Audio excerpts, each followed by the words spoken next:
Кинезите стигнаа. Започнува изградбата на автопатот Штип-Скопје. Станува збор за група од околу 30 кинески инженери кои привремено се сместија во неколку објекти во Свети Николе. Станува збор за претежно млади луѓе на кои Македонија ќе им биде дом во наредните 3 години. Дојдовме пред 3 месеци, а веќе 1 месец живееме во Свети Николе. Покрај работата тука ќе ја пренесеме и нашата култура, но ќе ја почитуваме и вашата македонска култура.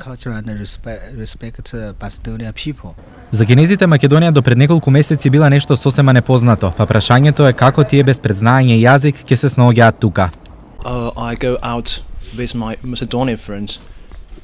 Веќе се спријателивме со македонците и почнавме да излегуваме заедно, понекогаш и 3 пати во неделата. Се дружиме и со студенти и со вработените во гостителските објекти, кои се пријателски настроени. Но Македонија има и личности за кои се слушнало дури и во Кина. Пред да дојдам овде имав слушнато за познатиот македонски фудбалер Горан Пандев кој играше за клубот Интер. Како луѓето од милионската Кина гледаат на нашата мала Македонија? Овде е тивко и мирно, а во Кина е многу гужва и луѓето се многу бучни каде и да одиш. Ние сме навикнати на кинеската кујна, па не можеме секој ден да јадеме од овдешната храна. Македонците се гостопримлив народ, а кинезите се уште една потврда за тоа.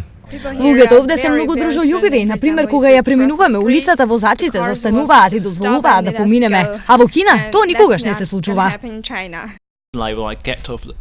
Уште кога се симнав на аеродромот во Македонија, забележав дека луѓето се гостопримливи и искрени, па знаев дека сум на вистинското место за мене.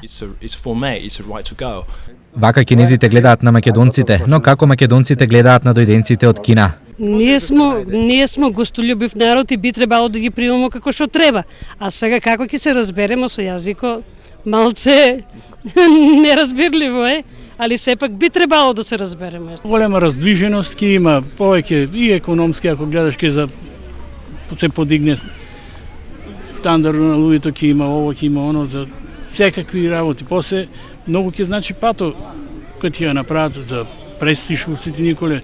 Например, Свети Николе оддалечено место беше како слепо црево. Сега со овај пат ќе биде поврзано, и ако сака некој да граде нешто, да инвестира, ќе има поврзан пат, ќе има се.